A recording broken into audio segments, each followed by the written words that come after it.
Pessoal, mais uma vez, boa noite a todos. Sejam todos muito bem-vindos à nossa aula.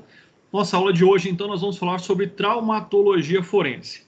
Antes de iniciar a nossa aula, só deixar aqui aquele recado, eu já tinha passado para a Carla e com certeza ela já passou para todos vocês, que a partir de hoje as minhas aulas eu vou fazer chamada nominal, tá? Aqueles que não tiverem microfone, por favor, escrevam aqui no chat quando eu chamar o nome, tá bom? Não precisa colocar antes, não. Quando eu chamar o nome, você coloca um joinha aqui, você escreve seu nome, coloca só como presente e eu já registro a sua presença lá. Então vai ser automático. Fazer a chamada aqui já vai automaticamente para o sistema da universidade, tá? Então a partir de hoje nós vamos realizar dessa forma, já que o sistema nos permite fazer essa chamada nominal em tempo real. E com isso gera uma organização muito maior para as nossas aulas também, tá? Então, qualquer situação, não tem como escrever no chat. Se estiver assistindo a aula, vai ter como escrever no chat, tá? Por qualquer situação, entre em contato comigo depois aí, que a gente vê o que pode ser feito, qual é a justificativa em razão disso. Bom, vamos iniciar então a nossa aula. Tela compartilhada, vamos falar sobre traumatologia forense, pessoal. A partir do momento em que nós começamos o estudo da traumatologia forense, ela é uma sequência lógica, né?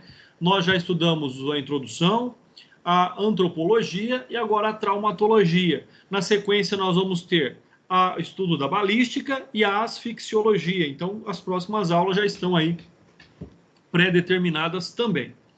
Bom, quando nós falamos em trauma é tudo aquilo que causa uma desintegração, um desarranjo na estrutura física do indivíduo, porque nós estamos falando de traumatologia forense sobre o aspecto físico, né? E não traumas psicológicos, não em psicopatologias, é uma outra ramo de estudo.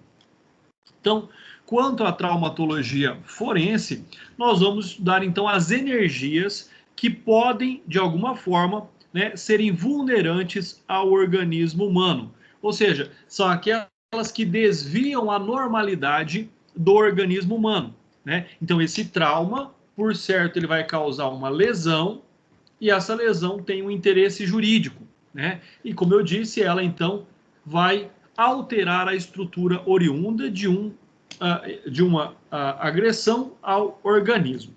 Então, uma lesão é considerada violenta quando é causada por um traumatismo. Pessoal, esse traumatismo pode ser interno ou pode ser externo. Então, essa é uma outra questão, né?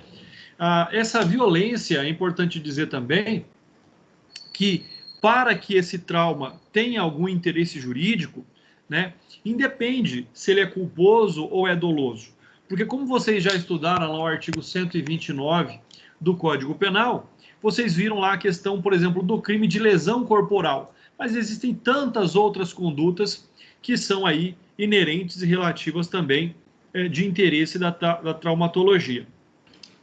Sobre, como eu disse, sobre essa lesão, né, o agente de lesão, ou seja, aquilo que é capaz de lesionar o corpo humano, ele tem como finalidade ali, né, a utilização de instrumentos ou de meios capazes, de meios vulnerantes, a fim de que possam, de uma forma direta, né, causar um dano à origem do indivíduo. E essa força, essa energia vulnerante, ela pode ser de ordem física, e aí nós temos a mecânica, a barométrica, a térmica, a elétrica e a radiante. Vamos lá, o que é uma ordem mecânica? Mecânica são duas estruturas físicas que se chocam, causando assim um dano às integridades ou à integridade do corpo, né? A barométrica é a pressão atmosférica, ela também é capaz de causar esse dano.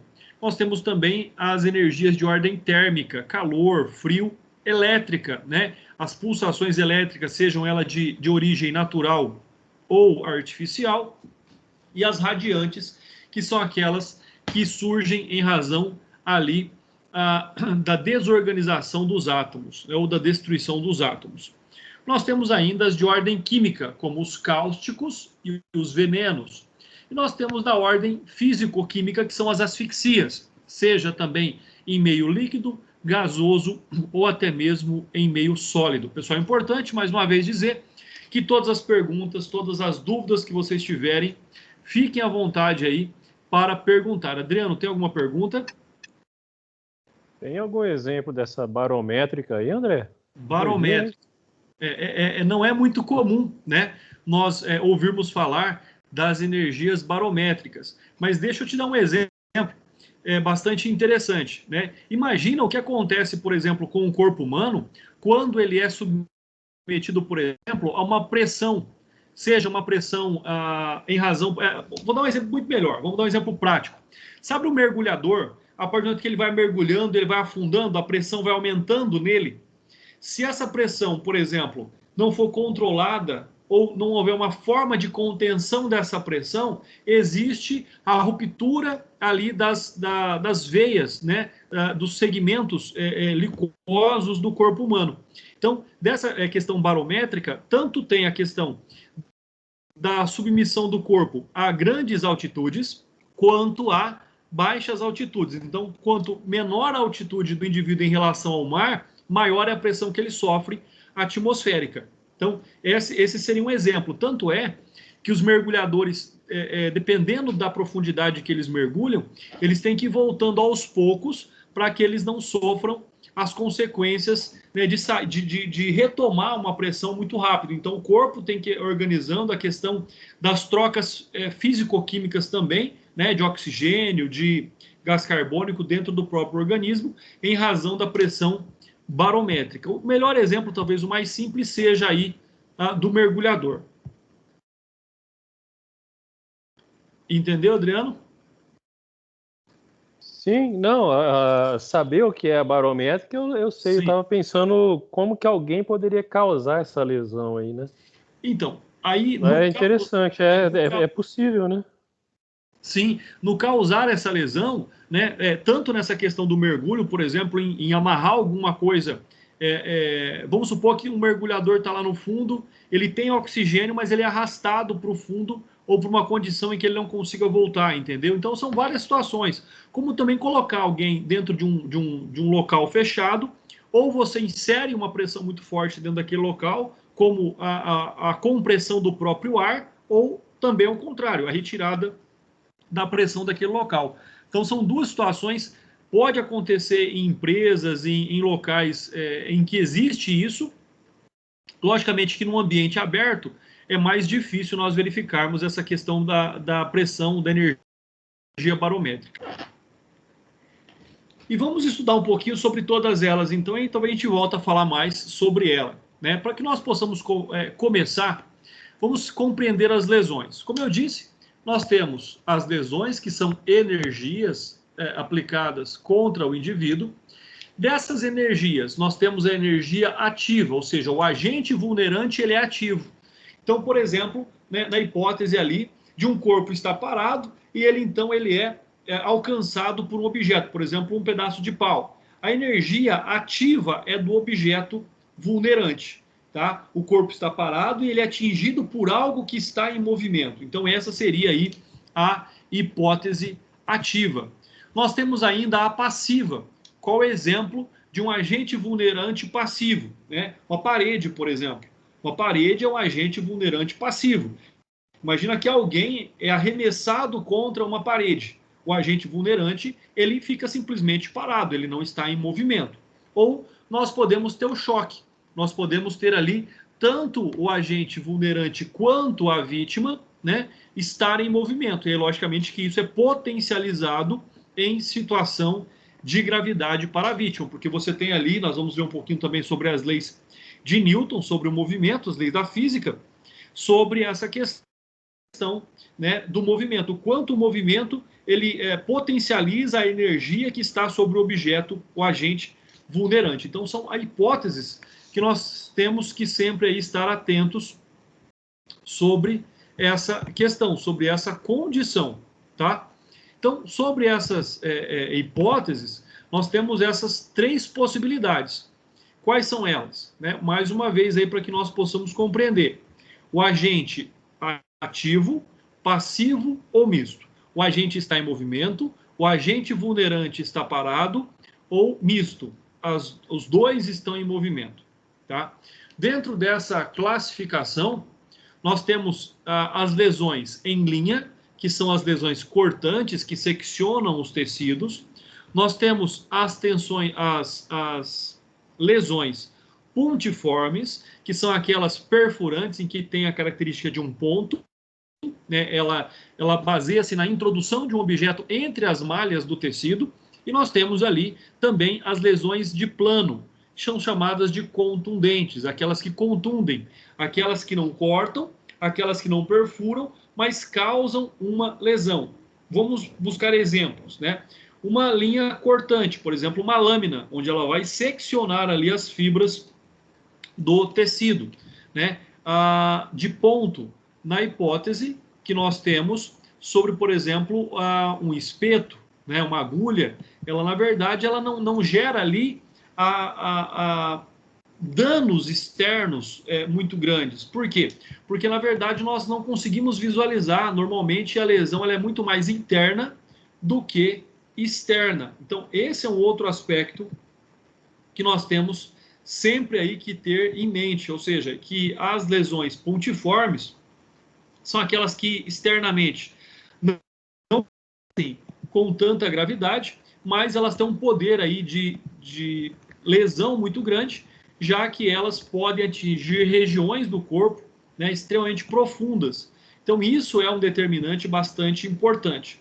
Quanto às lesões contundentes, você imagina aí, por exemplo, um objeto roliço, redondo, né, por exemplo, uma tora ou um taco de beisebol, por exemplo, que atinge um corpo. Ele não tem capacidade de perfuração, ele não tem capacidade de corte, mas ele acaba gerando uma lesão. Por quê? Porque em razão da energia que é ali utilizada para a prática da lesão, nós temos, então, aspectos extremamente graves, inclusive com perda de tecido. Então, quanto às lesões contundentes, elas têm a sua gravidade. Por quê? Porque elas também geram, em alguns casos, a secção do tecido, mas por dilaceração e não por corte.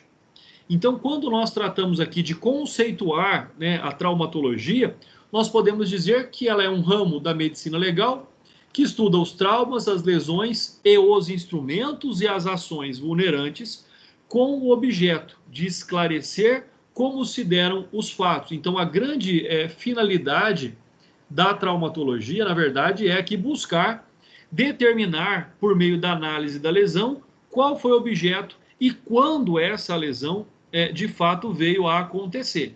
Então, como eu disse, a traumatologia é um dos estudos mais cobrados, seja em concursos públicos, seja na carreira profissional de advogados criminalistas, de promotores de varas criminais e de juízes de varas criminais também. É necessário, é indispensável ter um mínimo de conhecimento sobre as lesões, né, que podem causar aí os traumas.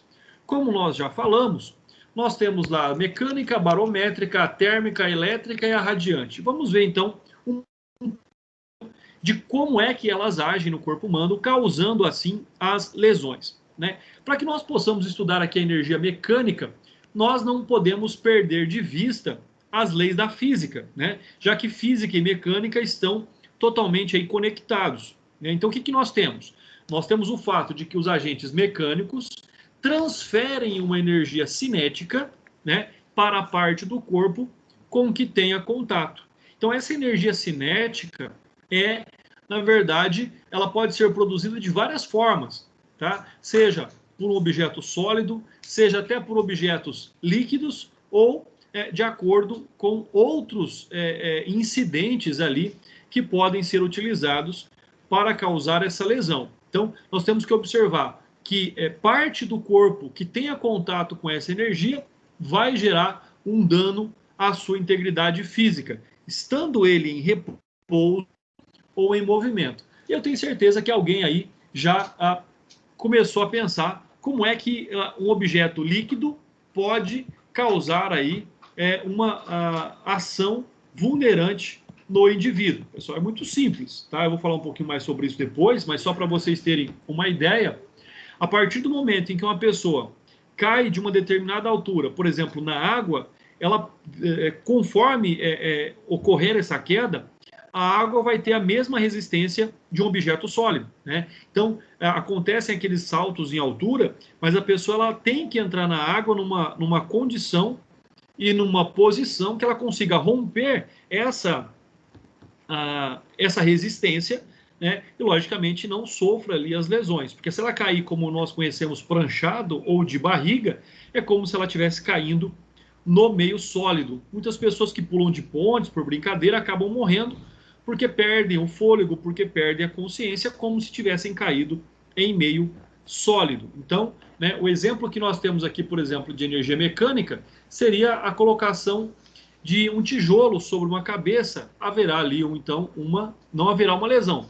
Mas se esse tijolo for atirado e atingir a cabeça, essa energia transferida é que vai causar ali a lesão, né? Então, esse é um aspecto do qual nós temos que observar.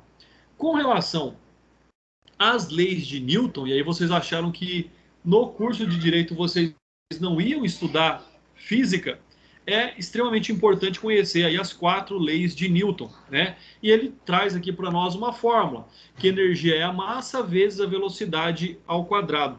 O que significa dizer isso?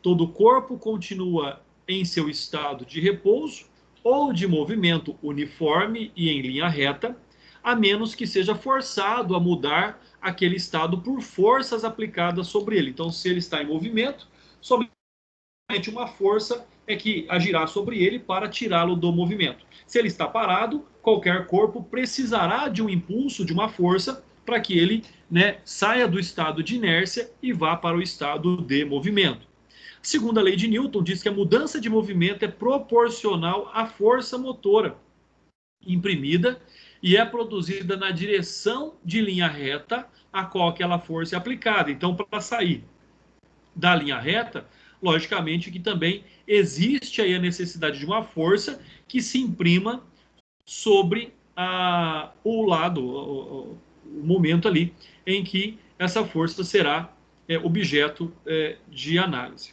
Bom, nós temos ainda aqui a terceira lei de Newton.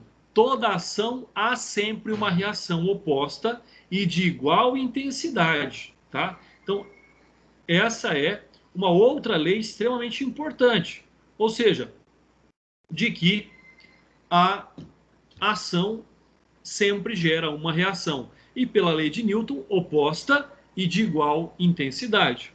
Já a quarta lei de Newton diz que vamos relembrar uma fórmula que aprendemos quando estudamos física, ou seja, energia é igual massa vezes velocidade ao quadrado. Pessoal, é extremamente importante pensar nisso quando você vai analisar, por exemplo, os danos causados por um acidente automobilístico. Você tem que calcular peso, ou seja, massa, versus a velocidade em que ele estava. Você consegue, então, calcular a energia. Calculando a energia, você consegue calcular os danos que podem ser praticados, né, em razão daquela colisão. Então, esse é um aspecto, né? O que essa fórmula, então, nos diz de forma simplificada? Né? Energia é igual a massa multiplicada pela velocidade ao quadrado. Nós vamos concluir, então, que a intensidade da lesão vai variar de acordo com a massa do objeto e com a velocidade que ele atinge o organismo, sendo perfeitamente possível que um objeto de pequena massa cause uma lesão intensa se estiver em alta velocidade, como acontece, por exemplo, com os projéteis, né, de arma de fogo, que são pequenos, têm uma massa pequena, mas em razão da velocidade que eles atingem, tem uma ação vulnerante extremamente grande. As lesões podem ser causadas por diferentes agentes físicos, que vão agir essencialmente pela alteração da inércia. Então, é esse impacto que vai gerar, na verdade, a lesão sobre o corpo humano. E aí, então, as contusões, normalmente geradas ali por esse elemento vulnerante, de acordo com aqui a teoria mecânica, né, seja ela ativa, direta ou passiva indireta, elas têm aí extrema importância para que nós possamos compreender, primeiro, que tipo de lesão é e qual é o objeto que provavelmente causou aquela lesão, né? Quando nós falamos em contusões ativas ou diretas, significa que o instrumento vulnerante vem de encontro ao corpo. Quando nós falamos das passivas indiretas, O corpo vai de encontro ao instrumento. O exemplo que eu já passei para vocês, por exemplo, ali, a pessoa que é arremessada contra uma parede. Então, nós estamos diante de um agente vulnerante passivo ou indireto. Já as ações mecânicas, elas ainda podem ser simples ou mista. O que é que significa dizer isso? Ela será uma ação simples de 3 formas. Quando ela agir de forma contundente, cortante ou perfurante. Elas podem ser mistas quando houver dentre eles uma certa mistura, né? Elas podem ser mistas quando houver uma questão corto contundente, pérfuro cortante ou pérfuro contundente. O que é que significa dizer isso? Tá? O que é a contusão? A contusão é quando um objeto atinge o corpo e causa ali um dano estrutural que pode cortar. Não tem ponta, não tem gume afiado o objeto contundente, mas ele pode cortar em razão da energia que se coloca sobre o corpo. Então, corto contundente é aquele que corta e também contunde. André, me dá um exemplo. Uma lesão por um machado. A lesão feita por um machado é uma lesão corto contundente. Né? Vamos lá, o que é uma lesão contundente? Por exemplo, um tijolo arremessado contra alguém, ou um pedaço de pau. O que é uma lesão cortante? Uma faca, que tem gume cortante. Perfurante, uma barra de ferro, uma agulha. Corto contundente, por exemplo, um machado, como eu disse. Pérfuro cortante, um punhal é aquele que perfura, mas também tem potencialidade de corte. E pérfuro contundente é aquilo que vai perfurar em razão da extrema energia aplicada sobre o objeto, né? E com ele haverá ali a perda de tecido, a perda de material. Imagina que a pessoa, contra a pessoa, por exemplo, é introduzido um pedaço de pau sem ponta, mas em razão da força que isso é utilizado, ele acaba perfurando e retirando uma grande parte do tecido daquela vítima. Né? Dentre essas formas da lesão, né, nós temos que observar o desenho que essa lesão vai imprimir no corpo, a extensão, a profundidade. Todos esses são instrumentos utilizados para identificação do objeto e, logicamente, buscar ali aquelas informações das quais nós temos que observar. Nós temos ainda uma assinatura. Oi? A bala é perfurante? Uma bala, um tiro. Então, o projétil da arma de fogo, na verdade, ele tem, depende do projétil. Nós temos projéteis que são pontiagudos e eles aí são perfurantes. Nós temos projéteis, aqueles chamados de ponta oca, que não são perfurantes, eles são contundentes. Por quê? Porque a partir do momento em que ele encontra a resistência, ele abre em flor e aí, na verdade, ele busca uma contusão. Se ele é, como por exemplo, de um fuzil, que ele é extremamente pontiagudo, ele tem a finalidade de transfixar o objeto, ele vai passar pelo objeto. Já alguns projéteis de alto impacto são aqueles que não têm a finalidade de ultrapassar o corpo. Eles têm a finalidade de causar um impacto, ou seja, então ele vem até numa condição, né, mais ou menos assim, em flor, que nós falamos, em botão, e aí quando ele encontra o objeto, ele abre. E aí, na verdade, ele tem a situação de ser contundente. Né? Se você me perguntar, até o projétil pontiagudo, ele causa uma contusão, ele causa uma pequena contusão, porque conforme nós vamos ver na nossa próxima aula, ele vai fazer ali com que o tecido perca uma pequena quantidade, como é do impacto. Mas ele é considerado como perfurante. Aqueles que não são pontiagudos têm capacidade muito mais contundente. Entendeu aí, Heloísa? Entendi, professor. Maravilha. Bom, vamos lá. Qualquer coisa, pessoal, é só perguntar. É muito importante a participação de vocês. Como eu havia dizendo, existem lesões que têm uma assinatura. Você fala assim, mas como assim tem uma assinatura? É claro que tem uma assinatura. Imagina que a pessoa pisa de uma forma bastante abrupta, dá um chute, né, dá uma pesada no outro ali, em que fica a marca do solado naquele indivíduo. Então você vai ver que contra aquele corpo tem uma assinatura. Ou um tapa muito forte vai gerar também uma assinatura, ou seja, você vê até a marca dos dedos ali naquele indivíduo. Então, existem lesões que produzem essa chamada assinatura. Um outro aspecto bastante importante com relação às lesões é se essa lesão ela é praticada em vida ou ela é praticada em morte, após a morte. Por quê? Porque o corpo humano ele reage diferentemente sobre esses dois aspectos. Né? É diferente uma lesão ser praticada num corpo que ainda pulsa, né? O corpo vai produzir resultados distintos de uma lesão praticada contra um corpo já sem vida. Quais são as principais aí diferenças? Principalmente a presença de sangue.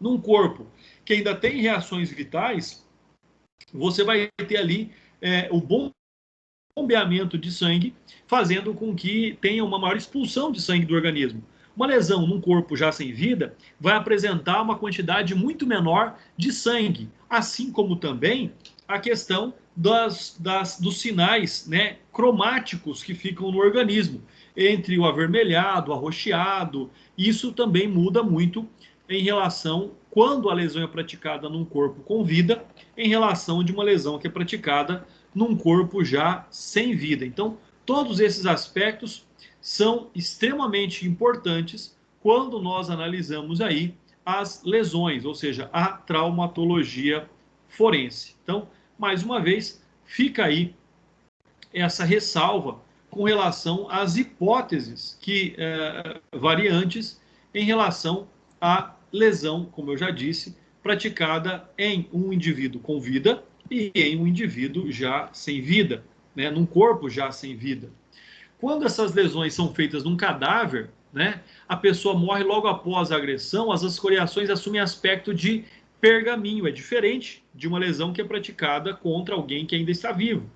Vale lembrar que a ação produzida e não o instrumento que determinará a espécie da lesão. Então, a ação e não o instrumento que vai determinar essas espécies de lesões. Quando nós estudamos a ação contundente ou lesão contusa, nós temos algumas características básicas, né? A primeira coisa que nós vamos observar é que o agente contundente não é aquele que contunde, é aquele que só contunde. Por quê? Porque existem agentes que contundem, mas também cortam, que contundem, mas também perfuram. Então, aqui, agente contundente é o que só contunde, né? Como exemplo, paus, pedras, barra de ferro, chutes, socos, cabeçadas, parede, o próprio chão. Então, nós temos várias hipóteses aí de objetos, de agentes contundentes. Quando nós observamos essa transferência de energia do agente contundente, né, nós vamos observar que nós estamos falando mais uma vez aí da energia cinética, né? A energia cinética é a energia do movimento. Então, existe uma transferência da energia do movimento do objeto para o corpo que é atingido. Isso poderá gerar uma pressão ou um deslizamento, ou ambas. Então, ou seja, né, imagina que alguém é jogada contra um muro e acaba se arrastando por ele. Então, você tem um aspecto contundente, mas também por deslizamento. Imagina alguém que sofre, por exemplo, como eu disse, uma pancada que acaba perfurando o seu corpo. Então, todos esses aspectos são levados em consideração quando nós observamos aí, né, se ela ocorre de modo ativo ou de modo passivo. O objeto está em movimento, é o modo ativo. O objeto, o agente contundente, está parado, é o modo passivo. Então, essa é a distinção que existe também com relação às lesões contusas. Uma curiosidade importante que eu já até comentei com vocês é que, excepcionalmente, a água e o ar também podem causar essas lesões contundentes. Você fala assim, mas como é que o ar pode causar? A água até entendo, o cara cai lá, a água está parada, mas como é que o ar pode causar essa lesão contundente? Né? Se você ficou com essa dúvida, é porque você está assistindo pouca televisão.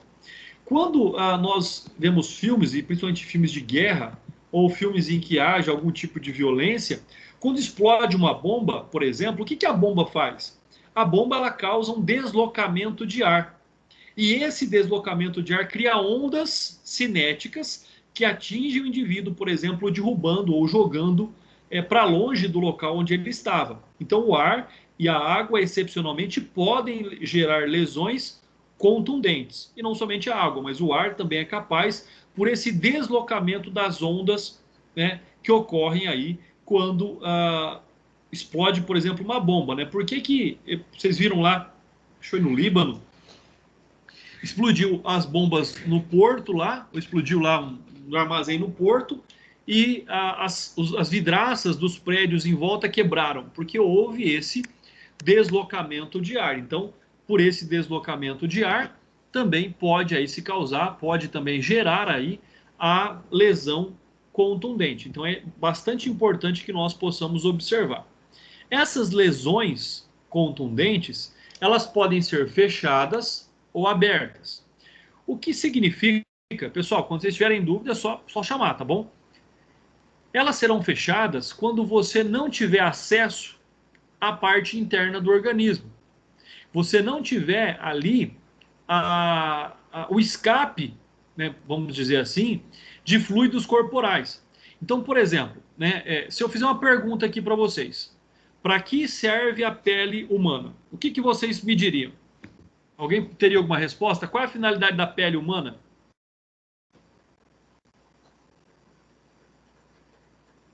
Proteção. Proteção. Mas... Oi, Heloísa? Proteger. A proteção é proteger o que está interno ou proteger o que está externo? Interno. Na verdade, pessoal, a pele nada mais é do que um invólucro. Ela tem uma única finalidade: não deixar o que está dentro sair e não deixar o que está fora entrar. Essa é a finalidade da pele. Então, se ela é esse invólucro, se ela é essa proteção, se ela for rompida, nós estamos diante de uma lesão aberta. Se ela não for rompida, nós estamos diante de uma lesão fechada. Pode ter o rompimento de vasos internos, mas não tem o extravasamento para o meio externo. Então, percebam, né? Nessa lesão que nós chamamos de fechada, não há o rompimento da pele. A pele se mantém íntegra, por mais que ela tenha sido lesionada, né? E essa lesão não há abertura. Tá? Você pode ter rompimento de vasos, você pode ter, sim, alguns danos causados, mas não com essa finalidade que é, né, dar acesso do meio externo ao interno ou vice-versa. Então, essa é a finalidade da pele. Então, nós temos algumas hipóteses de ferimentos, de lesões, melhor dizendo, né? Lesões contusas, fechadas. O primeiro exemplo seria a rubefação, trauma leve, sem extravasamento de sangue. Nada mais é do que aquele vermelhão que aparece no local atingido.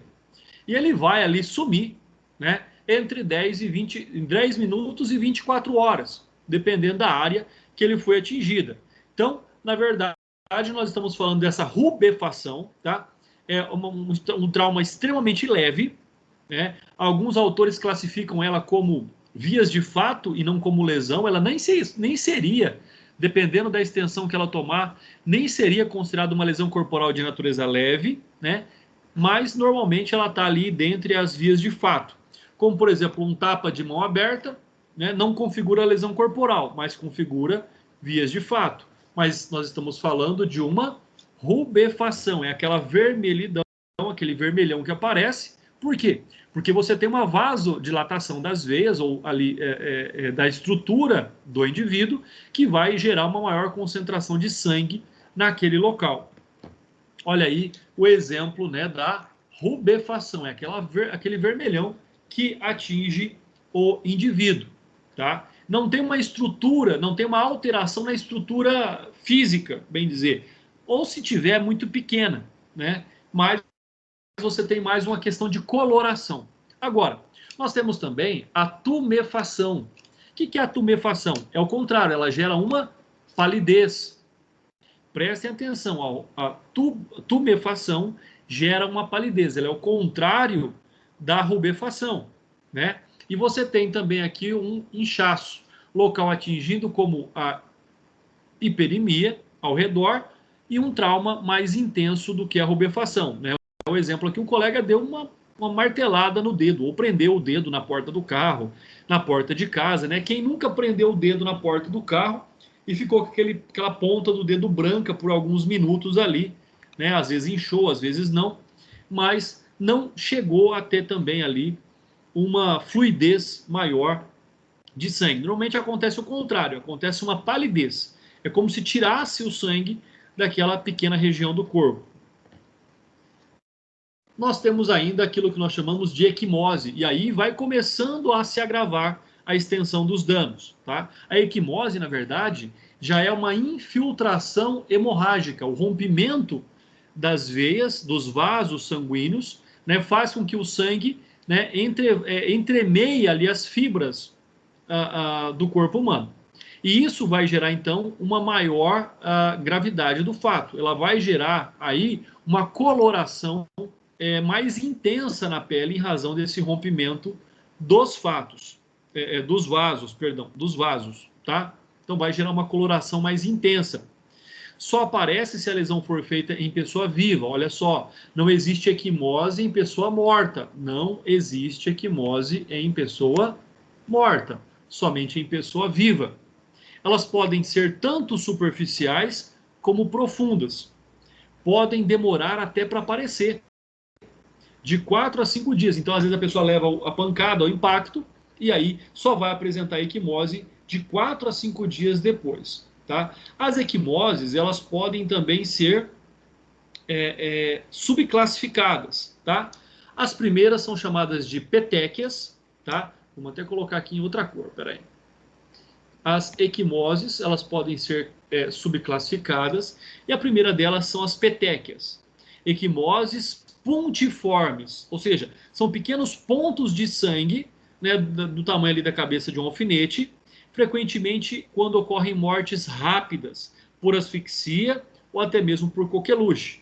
Decorrem de um aumento da permeabilidade dos vasos capilares por hipoxia, ou seja, diminuição de oxigênio, ou aumento da pressão nesses vasos, né? A hipertensão capilar, por exemplo.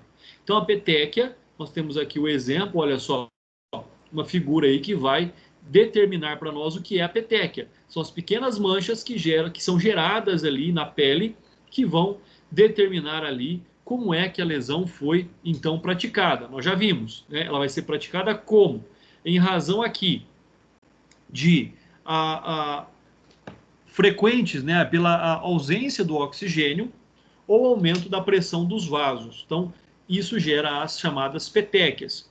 Nós temos a ação, que é o agrupamento desses pontos. Então, petequias mais aglomeradas levam o nome de sugilação, sulfusão, que é a mancha roxa formada em razão de um sangramento mais intenso. Um exemplo seria a mancha negra de Summer. Nós temos ainda as manchas equimóticas lenticulares ou de Tardieu, né, possuem tamanho de uma lentilha e são características da asfixia mecânica por tipo de sufocação direta. Então, essas manchas, pessoal, elas podem tanto aparecer externamente, ou seja, na pele, como elas podem aparecer também em órgãos, internamente em alguns órgãos, né? Isso acontece quando nós temos ali as mortes por asfixia. Você vai ter a pleura, que é aquele tecido que envolve o pulmão, todo manchado, que vai determinar que aquela pessoa morreu por asfixia. Nós temos ainda as manchas subpleurais de Patalfarm, que, como nos casos de afogamento, insuficiência respiratória aguda, caracterizam por ser extensas e com contornos irregulares. Nós temos ainda a cianose cérvico-facial ou máscara equimótica de Morrestin, caracteriza nos casos de compressão do tórax, sufocação indireta. Olha a diferença. Eu falei para vocês aqui agora sobre a sufocação direta. O que é a sufocação direta?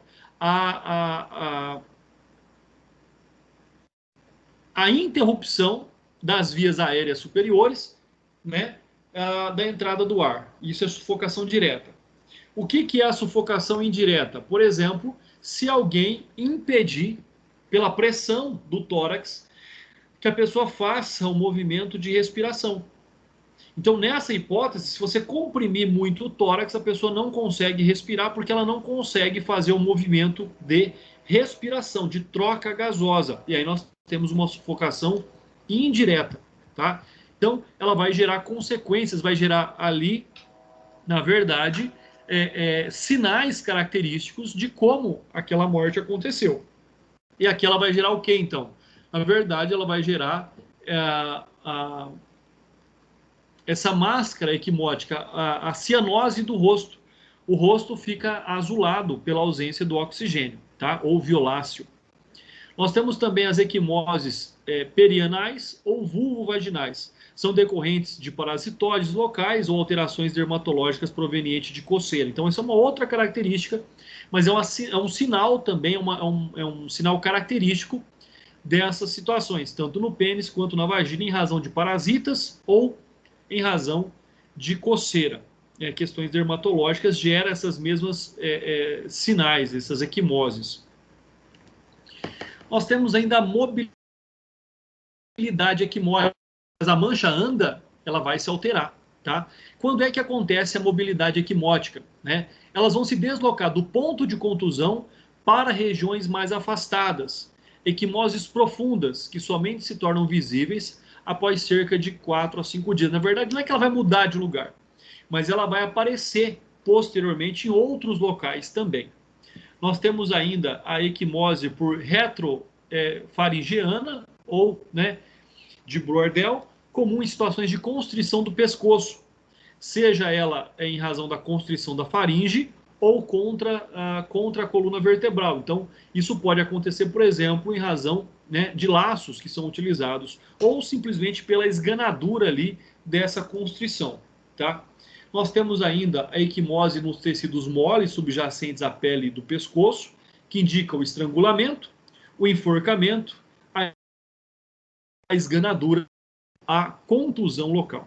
E aí nós vamos ver na aula subsequente, quando nós falarmos da asfixiologia forense, qual é a distinção entre o estrangulamento, o enforcamento, a esganadura e a contusão local. Nós temos ainda a equimose de etiologia não mecânica. São chamadas de não traumáticas, ou de púrpura, né?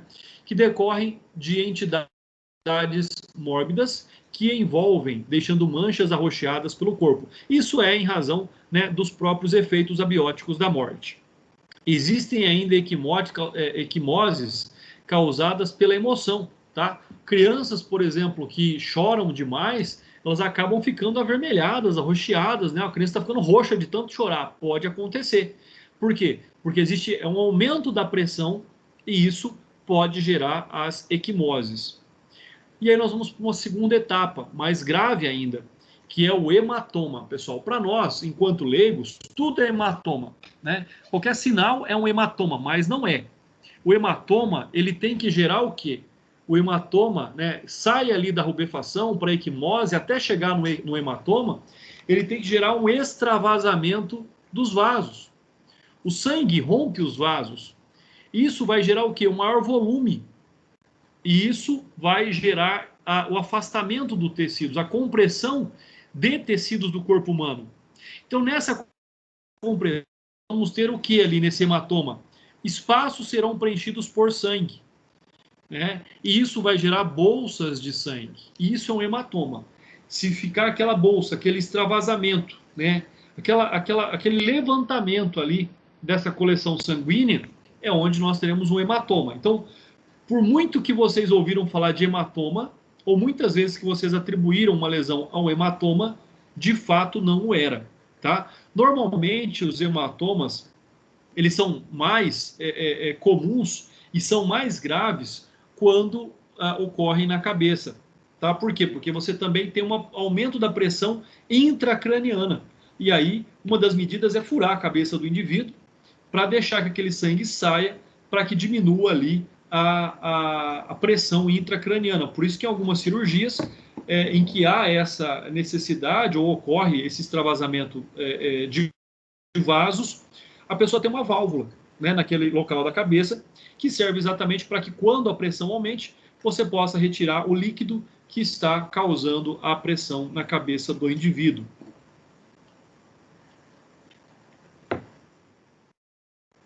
né? Aí nós temos a presença de um hematoma. Percebam como você tem aqui um levantamento, e aí você tem já um sangue muito mais aparente, né? Deixa eu até apagar aqui, porque senão vocês não vão ver.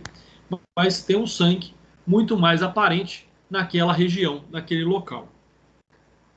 Nós temos ainda a presença da sufusão, que é uma equimose extensa, que se espalha pela superfície do corpo, aparece quando a vítima é atingida por uma superfície plana e larga. Então imagina a pessoa ser atropelada, por exemplo, né? Então ela tem ali aquela pancada numa grande região do corpo, o que vai gerar aquilo que nós chamamos de sufusão.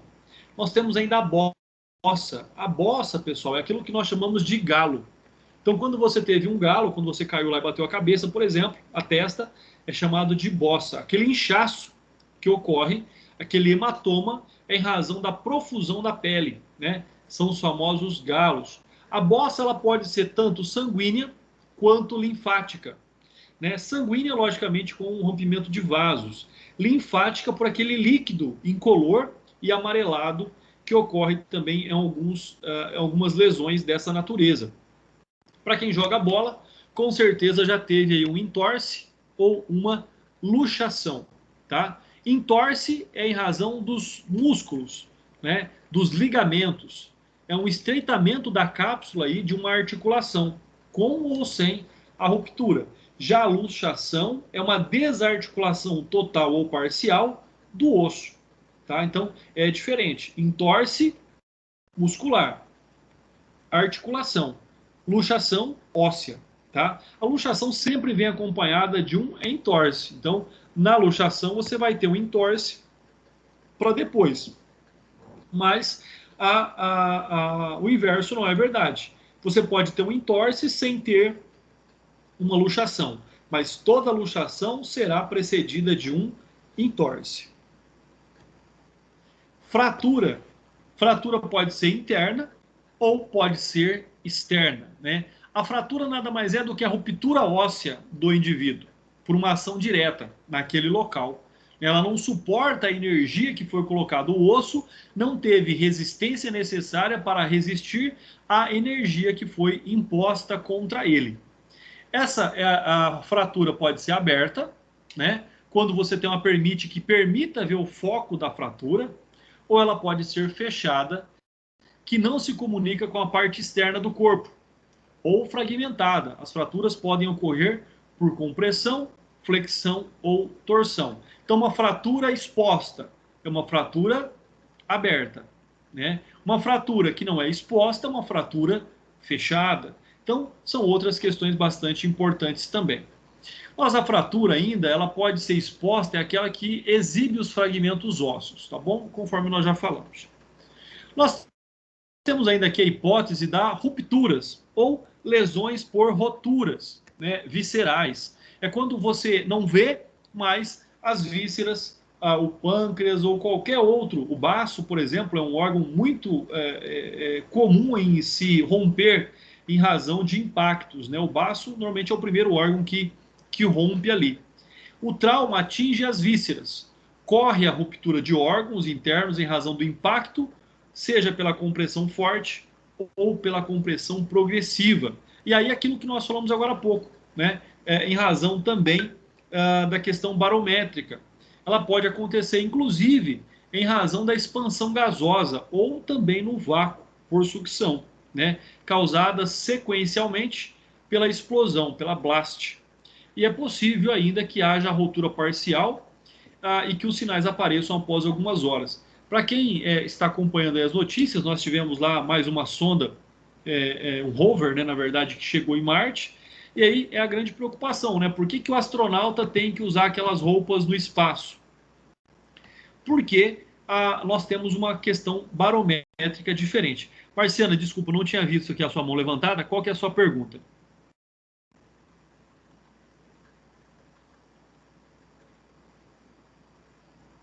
Alô, Marciana? Professor, não era pergunta não, é que eu não sei se era a minha internet ou se aí eu não estava vendo os slides. Aí o senhor estava explicando e eu não estava conseguindo seguir, mas deu certo. Obrigada, Então, viu? aí eu que agradeço, tá? Qualquer coisa vai estar gravado. Se você perdeu alguma coisinha, pode rever depois, tá bom? Tá, joia, obrigada. Maravilha, vamos lá. Então, pessoal, rupturas são aquelas internas de vísceras e órgãos, tá? Assim, conforme nós vamos vendo, nós chegamos então agora a algo que eu acho extremamente importante, que é o espectro fotocrômico ou espectro cromático das lesões, né? Ou seja, esse espectro equimótico ou cromático, né, ou de Legrand, do Salé, ele vai dizer o seguinte: a lesão no primeiro dia, ela vai ter uma coloração avermelhada. No primeiro dia, a lesão tem uma coloração vermelhada. No segundo dia, violácea. Do quarto ao sexto dia, azulada. Do sétimo ao 10º dia, esverdeada. Do 10º ao 15º dia, amarelada. E aí, a partir do 15º até o 21º dia, ela volta à sua coloração normal.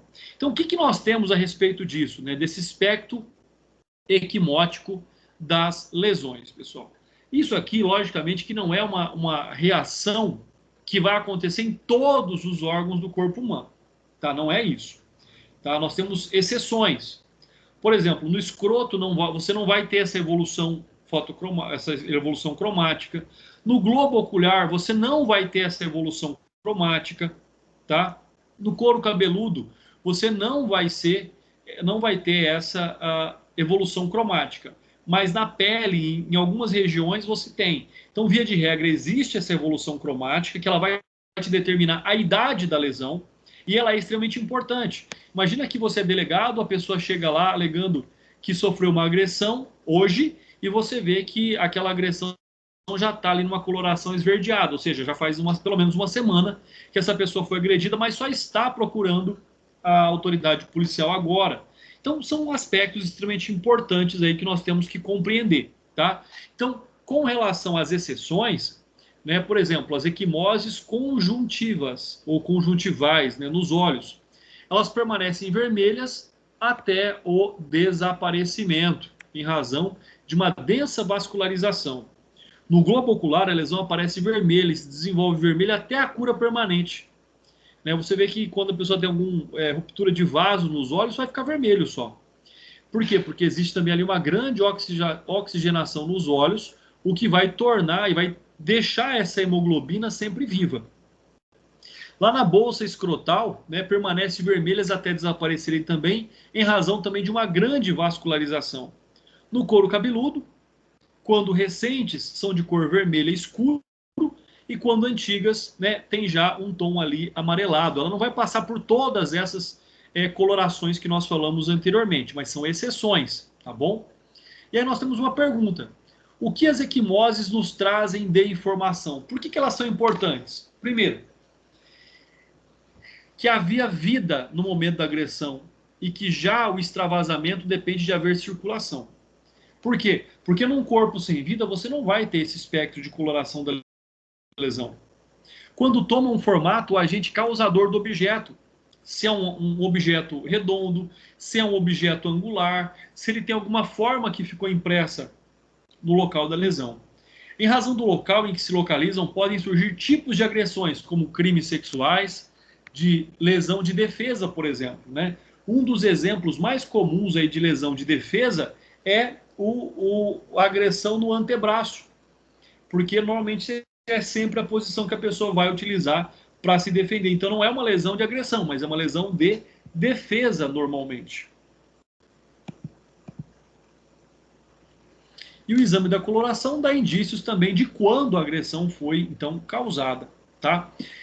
Um outro aspecto aqui que nós temos que observar é essa lesão por contragolpe ou equimose à distância. Pelas leis da física e as leis de Newton, nós vimos que toda ação gera uma reação proporcionalmente equivalente e contrária, né? Então, ou seja, são aquelas que não aparecem no local da lesão, por exemplo, né? Uma lesão na cabeça deixa o globo ocular arroxeado.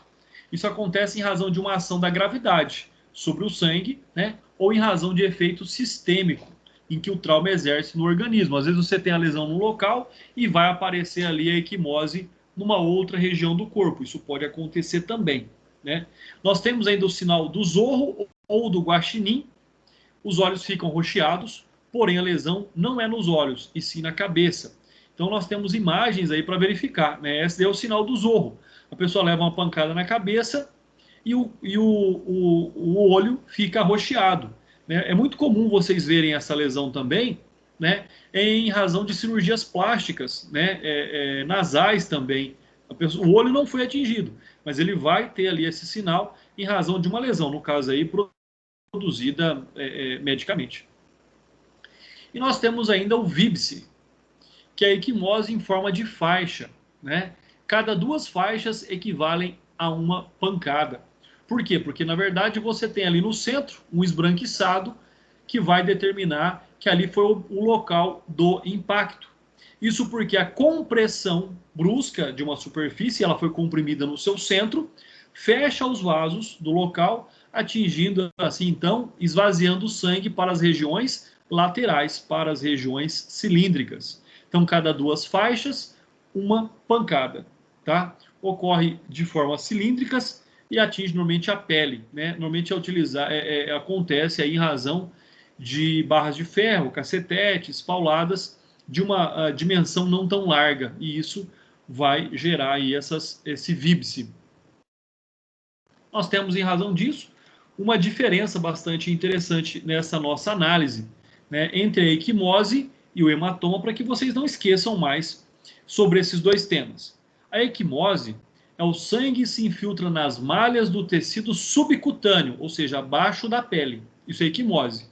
Hematoma, o sangue se aglomera em determinado ponto, formando bolsas. Então, ele está entre, né, a cutis, a pele, e a massa, o tecido fibroso do corpo humano. Então, ele se entremeia entre a carne e a pele. Já a equimose, ela se infiltra no tecido subcutâneo. Então, essa é uma diferença extremamente importante. Nós falamos das lesões fechadas. Agora nós vamos falar das lesões abertas. Nas lesões abertas, nós temos, por exemplo, a escoriação. Quem é que nunca ralou o joelho, né? A escoriação, na verdade, é uma exposição da derme, daquela segunda camada da pele que nós temos. A epiderme é a primeira e a derme é a segunda camada da pele que nós temos. Pode até ali, né, chegar aos vasos sanguíneos, pode sair sangue, como pode chegar ali aos vasos linfáticos, né? Aquele líquido esbranquiçado, amarelado, que são os líquidos linfáticos que nós temos, inclusive atingindo aí terminações nervosas, ou seja, os nervos. Então isso é uma escoriação, pode ralar, pode comer ali até que ultrapasse a epiderme. Olha aí um sinal, né, da epiderme. Quais são as características? Ela só aparece também em pessoas vivas. E em pessoas vivas vai gerar consequências, como, por exemplo, formação de uma crosta avermelhada no local da lesão. No cadáver, não há essa secreção, né? Não haverá a formação dessa crosta, tá? Estigmas unguenais são as escoriações feitas por unhas, tá? Ungueais. Então, quando ocorre essa dilaceração da epiderme pela unha, se chama estigmas ungueais. Nós temos ainda as feridas contusas, que também são feridas abertas, né? São aquelas que rompem ali as camadas da pele, incluindo o tecido subcutâneo. Então, isso é, na verdade, o que nós temos ali como no artigo 129, nos seus parágrafos. Nós estamos diante de lesões corporais, sejam elas leves, graves ou gravíssimas, né? E a ferida contusa se caracteriza por ter bordas irregulares, com feridas escoriações e as equimóticas. Os tecidos apresentam traves de tecidos irregulares, ou seja, não é como uma faca que corta linearmente. Nessa ferida contusa, né, que abriu ali em razão da pancada, né, que não pelo corte, logicamente que ela tem uma difícil cicatrização porque você tem uma perda de tecido fibroso. Nós temos também como lesão aberta o esmagamento, né? A lesão ela atinge todos os planos de um segmento do corpo pelo agente vulnerante incluindo ossos, e em razão de ter grande massa e grande energia cinética contra o corpo. Então, o esmagamento vai também ser aí uma lesão aberta, né? Existe o rompimento, né? A pele não é capaz de suportar a pressão que sofre o corpo e ela acaba se rompendo. Observação, nós temos ali a síndrome de Crush ou síndrome do esmagamento, que em razão do esmagamento libera pelos, tecidos subcutâneos, né, substâncias nocivas que levam à insuficiência renal, entopem os túbulos renais e assim diante do esmagamento de extremidades como braços e pernas, se aplica imediatamente um garrote, né, que é aquele amarramento ali, né, para cortar a circulação, ou um torniquete, impedindo que as substâncias nocivas cheguem à corrente sanguínea e sejam letais. Por isso que quando vocês veem aquele garrote ou aquele torniquete que é feito numa determinada região, não é só para interromper ali o fluxo sanguíneo, mas também para evitar que essas substâncias nocivas cheguem ali à corrente sanguínea, né? Uma outra curiosidade que eu trago aqui para vocês é a mioglobina, que é uma proteína presente nos músculos dos vertebrados. Ela é responsável pelo transporte do oxigênio molecular. Quando há o esmagamento do tecido muscular, essa proteína se espalha pela corrente sanguínea e provoca necrose tubular aguda dos rins. Daí a necessidade do uso do torniquete quando há o esmagamento de um membro. Então percebam como isso é extremamente importante, né? Que os leigos saibam disso, como nós, que não somos da área da medicina, e isso pode evitar a morte de uma pessoa. Deixa eu ver aqui se não tem nenhuma pergunta, se não tem nenhuma manifestação. Não tem. Vamos voltar aqui para a nossa aula, então, né? Nós temos aí uma segunda observação, que é o blast injury, ou a síndrome explosiva, onde uma onda de choque que se desloca de forma rápida e brusca atinge a vítima, provocando lesões em diversos órgãos. Como eu já disse, pode acontecer tanto na água quanto no ar, né? Ocorre na água, mas também é mais grave em ambientes fechados, e essas ondas de deslocamento de ar podem gerar aí esse rompimento de órgãos. Nós temos aí o encravamento, né, que é a penetração com permanência de um objeto afiado em qualquer parte do corpo. Nós temos o empalamento, né? Vocês já viram falar do Jack Empalador e de que Drácula era também um grande empalador, que é a penetração de um objeto no ânus ou no períneo, e esse objeto ele é introduzido pelo ânus e normalmente ele sai pela traqueia, e isso é chamado de empalamento. Uma outra observação que nós temos são as lesões com assinatura, são aquelas que deixam uma forma bem determinante no agente, né? Então, com relação a isso, ela pode ocorrer em razão dessa transferência de energia pela compressão, pela descompressão, pela tração, deslizamento, percussão, explosão ou torção, né? Não sei se vocês lembram quando a gente é criança na escola, tinha umas brincadeiras meio bobas quando a gente era mais novo, né? Pegava o braço da gente assim, torcia para um lado, torcia para o outro, e ficavam marcas exatamente dessas características. Por quê? Porque gera uma lesão, né? Nós temos ainda a ação pode ser direta ou indireta. Direta, quando ela entra em contato direto com o corpo, e indireta, quando ela entra em contato com o lado oposto do corpo. Então, olha só, né? A lesão será no ponto de contato entre o corpo e o objeto, e indireto, a lesão será do lado oposto ao ponto de contato, ou seja, por aquele impacto que sofreu o corpo, que joga, por exemplo, os órgãos contra a parede oposta do corpo. Nós temos ainda a lesão por precipitação e por defenestração. O que é precipitação? É o nome dado à lesão de queda de um lugar alto. Desfenetração é o nome dado quando a queda é de uma janela, tá? Então, tem essa diferença também. E aí tem uma pergunta, olha só, um questionamento aí da banca da NUCEP, prova de perito médico legista. Assinale a alternativa incorreta entre a consequência da ação contundente e as características. Letra A, rubefação é a congestão de leve intensidade, se constituindo numa mancha avermelhada muito fugaz. Para alguns autores, não é uma lesão corporal. Sufusão, quando as equimoses são pequenas. né, nós temos a equimose provocada, tal, e nós já sabemos lá que a correta, depois vocês podem ler com calma, é a letra B, né, sufusão quando as equimoses são pequenas. Bom, pessoal, já são 10 horas e 10 minutos, 22 horas e 10 minutos. Na próxima aula nós continuamos aí nosso estudo com os instrumentos cortantes, tá bom? Então marquem aí para mim, para que vocês possam me lembrar. Vou deixar aqui uma estrelinha em verde, né? Colocar aqui continuação na próxima aula. E aí nós vamos lá então agora. Eu vou abrir o sistema e vou fazer a chamada de vocês. Pessoal, só um momento, não saiam da sala para que eu possa fazer a chamada. Se alguém tiver alguma pergunta, algum comentário, pode fazer que eu estou aqui à disposição.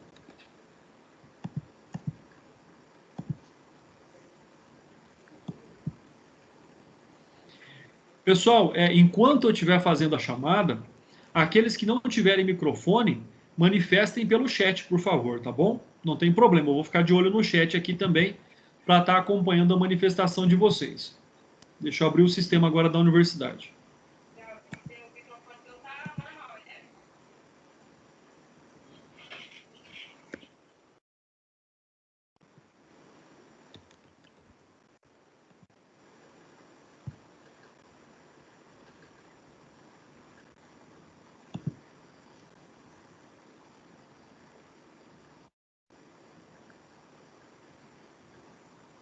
Se estivéssemos na aula presencial, seria aqueles minutos, né, que vocês estariam ali guardando o material já.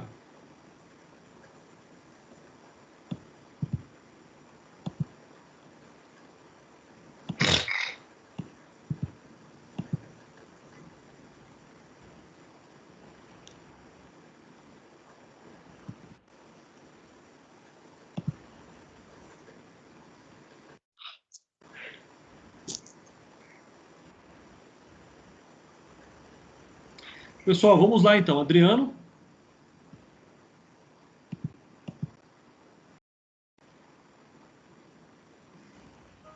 Adriano está presente. Obrigado, Adriano. Ailton. Presente. Obrigado, Ailton. Bruna Pereira Torres.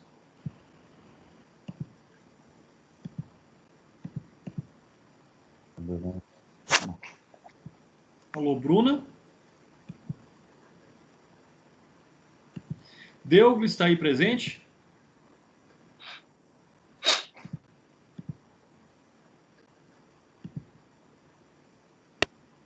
Diego de Oliveira Silva. Professor, o senhor me perguntou na lista? É a Carla. O Carla, não tá. Agora que eu percebi.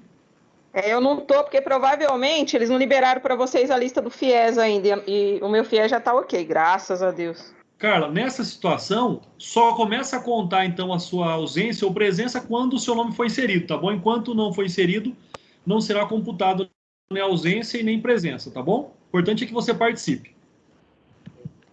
Beleza, professor, obrigada. Não vai ter nenhum prejuízo aí. Douglas, Ricardo. Presente. Maravilha. Dreyson. Presente. Dreyson também está presente. Edmar. Presente. Edmar está aí. Emily Medina.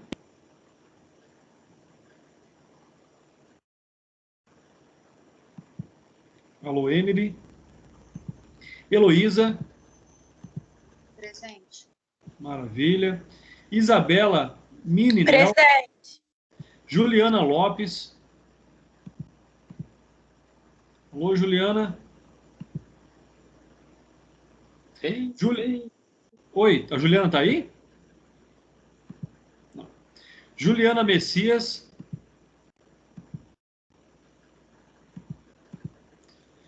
Karine Sintra.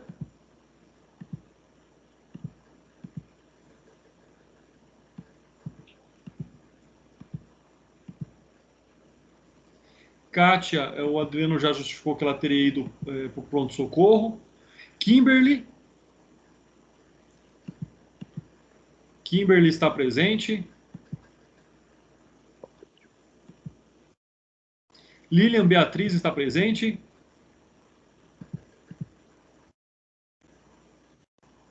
Lilian está presente. Obrigado, Lilian.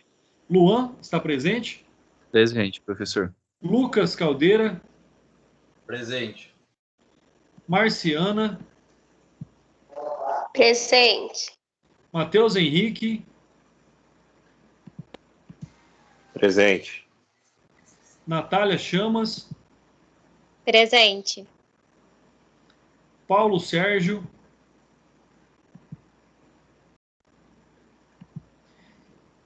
Paulo Sérgio está presente, maravilha. Raine Juliane. Raine, ou Raine, não sei como é que se pronuncia. Não está presente. E o Elton Francisco. Elton também não está presente. Pessoal, mais uma vez, muito obrigado pela presença de vocês. Muito obrigado pela... Oi? Meu nome acho que também não consta aí, né?